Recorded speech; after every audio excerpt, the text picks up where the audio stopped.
আসসালামু আলাইকুম ওয়া রাহমাতুল্লাহ। আজকের এই ভিডিওতে আমি শিখাবো কিভাবে আপনি দ্রুত সহিহ শুদ্ধভাবে কুরআনুল হাকিম রিডিং পড়তে পারবেন।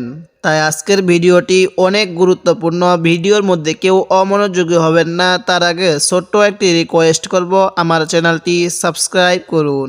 তো চলুন আমরা ভিডিওটি শুরু করি। আমি গত পর্বের মধ্যে এই সূরাতুল বাকারার ৭২ নং আয়াত পর্যন্ত আলোচনা করেছিলাম। আজকে আমি এই ৭২ নং আয়াতের পর থেকে আলোচনা করব। যারা আমার পূর্বে সেই পর্বগুলো দেখেন নাই, আমি ডেসক্রিপশনে লিংক দিয়ে দিছি, আপনি সেখান থেকে গিয়ে সিরিয়াল মতো দেখে আসুন। বিসমিল্লাহির রহমানির রহিম। ফা জবর ফা, কফ লাগবে এই লামের সাথে, কুল ফাকুল। নুন লাগবে আবার এই দদের সাথে, নাত ফাকুল নাত। রজের রি বা ওয়াও পেশ, ভু এক আলিফ টান দিব পেশের বামে ওয়াও সাকিন থাকার কারণে। ফাকুল নাত রিবু, হা পেশ হু, ফাকুল নাত রিবু হু, এরকমভাবে পড়ব। তাহলে কিভাবে পড়ব? ফাকুল নাত রিবু হু, বাজের বি বা লাগবে আবার এই আইনের সাথে, বা বি বা দজ্জের দি, বি বা দি। কিভাবে পড়ব?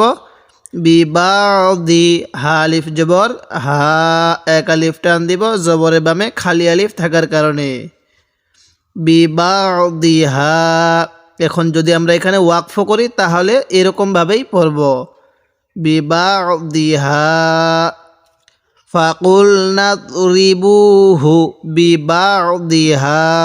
আরেকবার আমার সাথে পড়ুন, ফাকুল নাদরিবুহু বিবাদিহা। আমি পুরো ১ নং পারাটি আপনাকে এভাবে বানান করে ভেঙ্গে ভেঙ্গে শব্দে শব্দে তাজবিদ সহ উচ্চারণ করে শিখাবো। তো আপনি আমার চ্যানেলটি সাবস্ক্রাইব করুন এবং ভিডিওতে একটি লাইক দিয়ে দিবেন, যাতে করে এই ভিডিওটি আরও মানুষের কাছে পৌঁছে যায়। যদি আপনি এরকমভাবে বানান করে ভেঙ্গে ভেঙ্গে শব্দে শব্দে তাজবিদ সহ এই ১ নং পারাটি শিখতে পারেন, তাহলে ইনশাল্লাহ আপনি অল্প সময়ে খুব দ্রুত এই কুরআনুল হাকিম সহিহ শুদ্ধভাবে রিডিং পড়তে পারবেন। কাব জবর কা, জাল খারা জবর জা, এক আলিফ টান দিব খারা জবরের কারণে। জালের উপর এই চিহ্নটার নাম হলো খারা জবর। কাদা লামজার লি, কাব জবর কা, কাযালিকা কাযালিকা। ইয়া লাগবে এই হায়ের সাথে ইউ, এবার ইয়া লাগবে এই লামের সাথে ইল, ইউ ইল, লাম খারা জবর লা, ইউ ইল্লা। অনেকেই আমরা এই জায়গাটাতে ভুল করি, আমরা কখন আল্লাহ পড়ব কখন আল্লাহ পড়ব, অনেকেই আমরা এই জায়গাগুলোতে ভুল করি। যদি আজকের এই ভিডিওটি আপনি সম্পূর্ণ দেখেন তাহলে আপনি সঠিকভাবে শিখতে পারবেন যে কখন আল্লাহ পড়বেন কখন আল্লাহ পড়বেন। আজকের এই ভিডিওতে আমি ওয়াকফের নিয়মগুলো শিখিয়ে দিব। নুন সাকিন কখন গুন্নাহ করতে হবে কখন গুন্নাহ করতে হবে না, এবং তানবিন কখন গুন্নাহ করতে হবে কখন গুন্নাহ করতে হবে না, এই সমস্ত বিষয় আজকের এই ভিডিওতে আমি শিখিয়ে দিব। তাই ধৈর্য সহকারে শেষ অবধি ভিডিওটি দেখতে থাকুন। তাহলে ইয়া লাগবে এই হায়ের সাথে ইউ, ইয়া লাগবে আবার এই লামের সাথে ইল, ইউ ইল, লাম কারা জবর লা, ইউ ইল্লা। এখানে যদি লামটাকে মোটা করে পড়ি তাহলে শুদ্ধ হবে না, কারণ আল্লাহ শব্দের এই যে লাম আছে এই লামের পূর্বে যখন আমরা জের দেখব তখন আমরা এই লামটিকে বারিক করে পড়ব, অর্থাৎ তখন এই লামটিকে চিকন করে পড়ব। তাহলে কিভাবে পড়ব? ইউহ ইল্লা, হা লাগবে আবার এই লামের সাথে হুল, ইউহ ইল্লা হুল। মিম লাগবে এই ওয়াওয়ের সাথে মাউ, তা ইয়া খারা জবর তা, মাউ তা। তো যদি আমি এখন ওয়াকফ করি তাহলে কিভাবে পড়ব? মাউ তা, কাযালিকা ইউহ ইল্লাহুল মাউতা, ইউহ ইল্লাহুল মাউতা, এরকমভাবে পড়ব। ওয়া জবর ওয়া, ইয়া পেশ ইউ, ওয়া ইউ, রয়াজের রি, এক আলিফ টান দিব জেরের বামে ইয়া সাকিন থাকার কারণে। ওয়া ইউরি, কাপ মিম পেশ কুম, ওয়া ইউরি কুম, ওয়া ইউরি কুম, এরকমভাবে পড়ব। হামজা খারা জবর আ, ইয়া খারা জবর ইয়া, আয়া, তাজের তি, হা খারাজের হি, এক আলিফ টান দিব হায়ে জমিরের নিচে খারাজের হওয়ার কারণে। আয়াতিহি, তাহলে কিভাবে পড়ব? আয়াতিহি, এরকমভাবে পড়ব। ওয়া ইউরিকুম আয়াতিহি, লাম জবল্লা আইন লাগবে এই লামের সাথে আল, লা আল লাম জবল্লা কাপ মিম পেশ কুম, লা আল্লাকুম আয়াতিহি, লা আল্লাকুম আইনটা যদি একটু চাপ দিয়ে পড়ি তাহলে আমাদের পড়াটা সহি শুদ্ধ হয়ে যাবে। তাহলে আমরা কিভাবে পড়ব? ওয়া ইউরিকুম আয়াতিহি লাআল্লাকুম, তা লাগবে এই আইনের সাথে তা কবজের কি, তা কি লাম ওয়াও পেশ লু নুন জবর না, তা কিলু না। তো যদি আমি এখন ওয়াকফ করি তাহলে কিভাবে পড়ব? তা কিলুন। অনেকেই আমরা এই ওয়াকফের নিয়মগুলো জানি না। আজকের এই ভিডিওতে যদি আপনি দেখেন তাহলে ইনশাল্লাহ আপনাকে ওয়াকফের নিয়মগুলো শিখিয়ে দিব। তাহলে ওয়াকফের সময় এখানে কয় আলিফ টান দিব? 3 আলিফ টান দিব। তাকিলুন। এবার আমরা এই আয়াতের শুরু থেকে ভেঙ্গে ভেঙ্গে পড়ব। ফাকুলনা রিবুহু বিবাদিহা কাযালিকা ইউহইল্লাহুল মাউতা ওয়া ইউরিকুম আয়াতিহি লাআল্লাকুম তাকিলুন। এরকমভাবে পড়ব। এবার আমরা এই আয়াতের শুরু থেকে মিলিয়ে পড়ব। ফাকুলনা তুরিবুহু বিবাদিহা, ওয়াকফ করলে এরকমভাবেই পড়ব। কাযালিকা ইউহইল্লাহুল মাউতা ওয়া ইউরিকুম আয়াতিহি লাআল্লাকুম তাকিলুন। এরকমভাবে পড়ব। সা লাগবে এই মিমের সাথে সুম, নাকের বাসি দ্বারা গুণনা করব, কারণ মিম এবং নুনের উপর তাসদিদ হলে সেখানে আমাদের গুণনা করতে হয়। তো মিমের উপর তাসদিদ আছে, এজন্য আমরা এখানে গুণনা করব। সুম্মা কবজবর ক, সিন লাগবে এই তায়ের সাথে সাত, ক সাত, কেউ কা সাত পড়ব না, কবজবর কা পড়ব না, ঠিক আছে? সুম্মা ক সাত এরকমভাবে পড়ব। কপ পেশ কু লাম ওয়াও পেশ লু, এক আলিফ টান দিব পেশের বামে ওয়াও সাকিন থাকার কারণে। উলু বা পেশ বু, কাপ লাগবে এই যে মিম আছে একটি ছোট্ট মিম, এই মিমের সাথে। উলুবুকুম, নাকির বাসি দ্বারা গুণনা করব। মিমের উপর তাসদিদ থাকলে সেখানে আমাদের গুণনা করা ওয়াজিব হয়ে যায়। এবার মিম লাগবে এই যে একটি ছোট্ট মিম আছে, এই ছোট্ট মিমটির সাথে মিম মিমজের মিম, নাকির বাসি দ্বারা গুণনা করব। এই মিম সাকিনের পরে বা আসলে সেখানে আমাদের গুণনা করতে হবে, এজন্য আমরা এখানে গুণনা করব। তাহলে সুম্মা কসাত, কেউ কাসাত পড়ব না, কবজবর কা পড়ব না। সুম্মা কসাত কুলুবুকুম মিম, বা লাগবে এই আইনের সাথে বা, দাল জেরদি বা দি, দাল খারা জবর দা, লাম জেরলি কাব জবর কা, যালিকা যালিকা, দালটা একটু নরম করলে পড়লেই দালটা সহি উচ্চারণ হবে। ফা জবর ফা, হাজর হি, ইয়া জবর ইয়া, ফা হিয়া, ফা হিয়া এটা কিন্তু হা, ফা হিয়া। কাফ লাগবে এবার এই লামের সাথে কাল, হাজর হি কাল হি। অনেকেই এই হাটা উচ্চারণের সময় একটু আওয়াজ করি, দেখুন এই রকম এই হাটা উচ্চারণের সময় মুখ দিয়ে হালকা বাতাস বের করব, আওয়াজ বের করব না। আর যখন জিলাপির পেজের মতো একটি যে হা আছে, ওই হাটি উচ্চারণের সময় মুখ দিয়ে হালকা আওয়াজ বের করব। তাহলে কাল হি, জিমালিফ জবর যা, কাল হি যা, জিমটা একটু শক্ত করে পড়ব আর এই দালটা একটু নরম করে পড়ব। কাল হিজা, রজবর র, তাজের তি, কাল হিজারতি, কাল হিজারতি এরকমভাবে পড়ব। ফাহিয়া কাল হিজারতি। হামজা লাগবে এই ওয়াওয়ের সাথে আও, হামজা জবর আ, আও আ। শিন লাগবে আবার এই দালের সাথে সাত, আও আসাত, দাল পেশ দু, আও আসাত দু, আসাত দু। এই হামজার মধ্যে টান দিব না, আও আসাত দু। কফ লাগবে এই সিনের সাথে কস, ওয়া জবর ওয়া, কস ওয়া, তা দুই জবর তান, কস ওয়া তান, কস ওয়া তান। আও আসাত দু, কস ওয়া তান। এখন যদি আমরা এখানে ওয়াকফ করি তাহলে কিভাবে করব? আমরা এই ওয়াকফের নিয়মটি এখানে শিখে নিব। এখন যদি আমরা এখানে ওয়াকফ করি তাহলে ওই যে তাটি দেখা যাচ্ছে, এই তাটিকে আমরা হা বানিয়ে দিব। আমরা যেই ওয়াকফের শেষ হরফে এরকম গোল তা দেখব, ওই তাটিকে আমরা হা বানিয়ে দিব। তাহলে ওয়াকফের নিয়ম ঠিকই বললাম। আমরা ওয়াকফের শেষ হরফের মধ্যে যদি এরকম গোল তা দেখি তাহলে ওই তাটিকে হা বানিয়ে দিব। যেমনটা এখানে এই যে এই তাটিকে আমরা ওয়াকফের সময় হা পড়ব, কস ওয়াহ। কিভাবে পড়ব? কস ও ওয়াহ। তার উপরে এই যে দুই জবর দেখতেছি এগুলাকেও বাদ দিয়ে দিব। যদি দুই জের থাকতো তাও বাদ দিয়ে দিতাম, যদি দুই পেশ থাকতো তাও বাদ দিয়ে দিতাম। তাহলে ওয়াকফের নিয়মটা কি? ওয়াকফের শেষ হরফের মধ্যে এরকম গোল তার দেখলে ওই তারটিকে আমরা হা বানিয়ে দিব, কস ওয়াহ এরকমভাবে পড়ব। আপনি ভিডিওটির শেষ অবধি ধৈর্য সহকারে দেখুন, তাহলে সমস্ত নিয়মকানুন শিখতে পারবেন। ফাহিয়া কাল হিজারতি আও আশাদ্দু কসওয়াহ এরকমভাবে পড়ব। ওয়াও জবর ওয়া, হামজা লাগবে এই নুনের সাথে ইন। ওয়াও জবর ওয়া, হামজা লাগবে এই নুনের সাথে ইন। এখানে নাকের বাসি দ্বারা গুণনা করব, কারণ মিম এবং নুনের উপর তাসদিদ হলে সেখানে আমাদের গুণনা করতে হবে। ওয়া ইন, নুন জবর না, ওয়া ইন না, মিমজের মি, নুন লাগবে এই লামের সাথে নাল।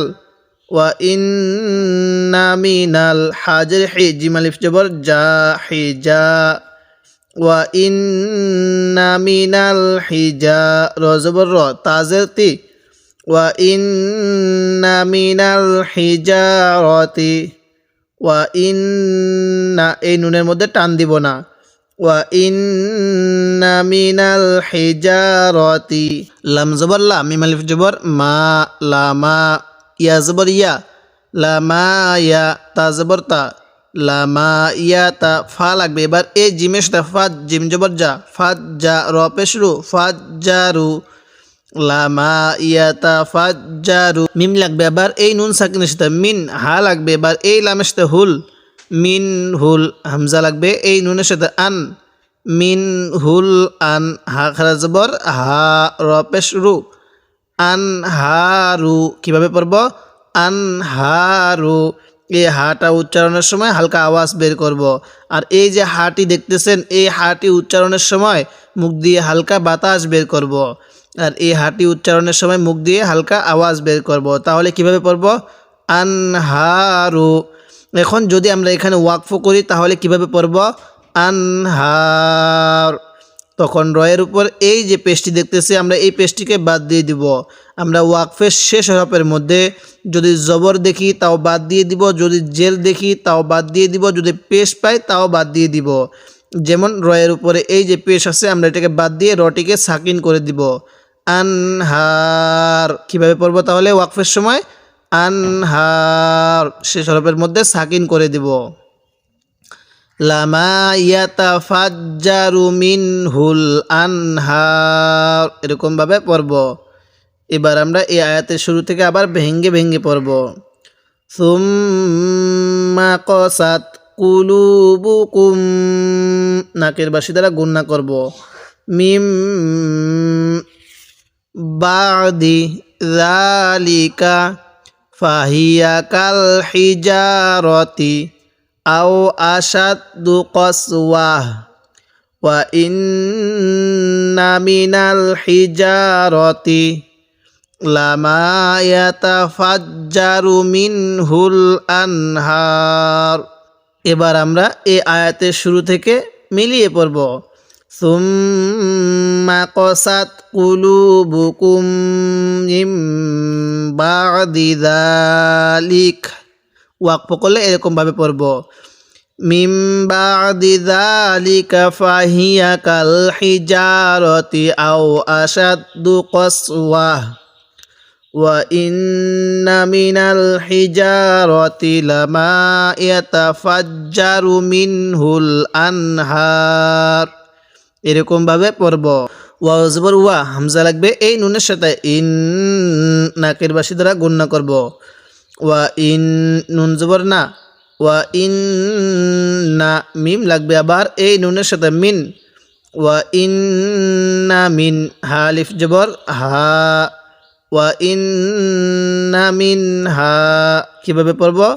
ওয়া ইন্না মিনহা, লাম জবর লা, মিম আলিফ জবর মা, এক আলিফ টান দিব জবরের বামে খালি আলিফ থাকার কারণে।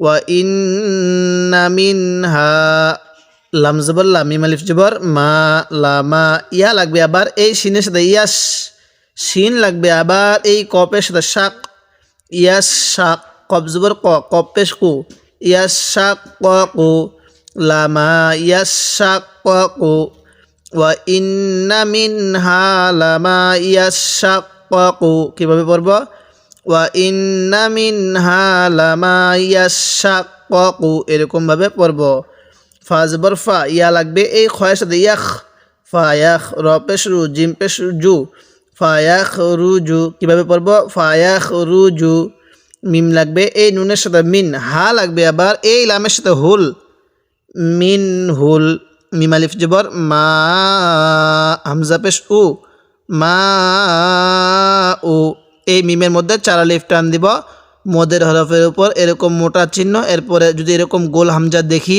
সেখানে আমরা 4 আলিফ টান দিব তাহলে ফায়াখরুজু মিনহুল মাউ।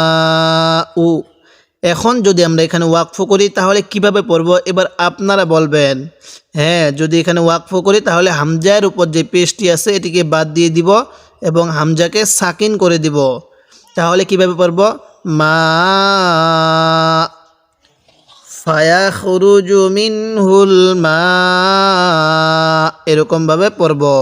ওয়া জবর ওয়া হামজা লাগবে এই নুনের সাথে ইন নাকের বাসি দ্বারা গুণনা করব নুন জবর না ওয়া ইন না মিম লাগবে আবার এই নুনের সাথে মিন এই যে দেখুন নুন সাকিন আছে আমরা অনেকেই এই নুন সাকিনটা পড়তে পারি না নুন সাকিন দেখলেই আমরা গুণনা করি নুন সাকিনের পরে যদি ইজহার যে 6টি হরফ আছে হামজা হা আইন হা গইন খ এই 6টি হরফ থেকে কোনো একটি হরফ যদি এই নুন সাকিনের পরে থাকে তাহলে ওই নুন সাকিনটি আমরা স্পষ্ট করে পড়ব যেমন এখানে এই নুন সাকিনের পরে হাটি হলো ইজহারের হরফ এজন্য আমরা এই নুন সাকিনের মধ্যে স্পষ্ট করে পড়ব হা আলিফ জবর হা মিন হা ওয়া ইন্না মিনহা কিভাবে পড়ব ওয়া ইন্না মিনহা লাম জবর লা মিম আলিফ জবর মা লামা ইয়া লাগবে এই হায়ের সাথে ইয়াহ বাজে বি তো পেশ তু ইয়াহ বি তু ওয়া ইন্না মিনহা লামা ইয়াহ বি তু আরেকবার আমার সাথে পড়ুন ওয়া ইন্না মিনহা লামা ইয়াহ বি তু মিম লাগবে এই নুনের সাথে মিন খ লাগবে এবার এই শিনের সাথে খস কেউ খাস পড়ব না খ জবর খা পড়ব না তাহলে খ লাগবে এই শিনের সাথে খস ইয়া জবর ইয়া তা লাগবে আবার এই লামের সাথে তিল খস ইয়া তিল লাম খারা জবর লা হাজের হি খস ইয়া তিল্লাহি এই লামটাকে চিকন করে পড়ব কারণ আল্লাহ শব্দের লামের পূর্বে জের থাকলে সেখানে চিকন করে পড়তে হয় তাহলে মিন খস ইয়াতিল্লাহি তো যদি আমরা এখন এখানে ওয়াকফ করি তাহলে কিভাবে পড়ব মিন খস ইয়াতিল্লাহ তখন হায়ের নিচে এই জেরটিকে বাদ দিয়ে দিব এবং হায়ের উপরে একটি সাকিন দিয়ে দিব ওয়াকফের শেষ হরফের মধ্যে আমরা জবর যে পেশ থাকলে ওগুলাকে বাদ দিয়ে দিব ওই শেষ হরফের মধ্যে সাকিন দিব তখন কিভাবে পড়ব মিন খস ইয়াতিল্লাহ এরকম ভাবে পড়ব ওয়া ইন্না মিনহা লামা ইয়াহবিতু মিন খাশিয়াতিল্লাহ এরকম ভাবে পড়ব ওয়া জবর ওয়া মিম লাগবে এই লামের সাথে মাল ওয়া মাল লাম খারা জবর ল হা পেশ হু ওয়া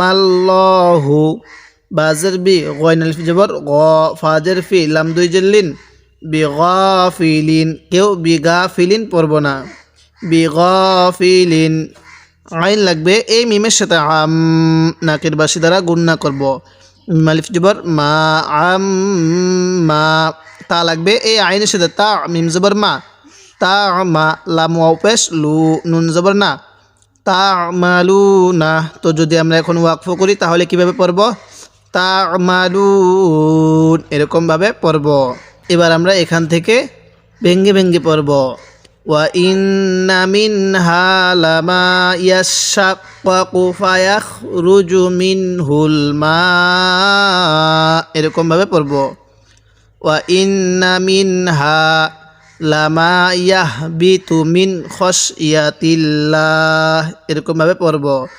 ওয়ামাল্লাহু বিগাফিলিন আম্মা তা'মালুন। এবার আমরা এখান থেকে মিলিয়ে পড়ব। ওয়া ইন্না মিনহা লামা ইয়াশাক্কাকু ফায়াখরুজু মিনহুল মা ওয়া ইন্না মিনহা লামা ইয়াহবিতু মিন খাশিয়াতিল্লাহ ওয়া মাল্লাহু বিগাফিলিন আম্মা তা'মালুন। যদি আপনি এরকমভাবে সূরাতুল বাকারা এবং 1 নং পারাটি এভাবে শিখতে চান তাহলে আমার চ্যানেলটি সাবস্ক্রাইব করুন এবং ভিডিওতে একটি লাইক দিয়ে দিবেন যাতে করে এই ভিডিওটি আরও মানুষের কাছে পৌঁছে যায়। আজকে আমি সূরাতুল বাকারার এই ৭৪ নং আয়াত পর্যন্ত আলোচনা করলাম। পরবর্তী পর্বের মধ্যে আমি এই ৭৪ নং আয়াতের পর থেকে আলোচনা করব।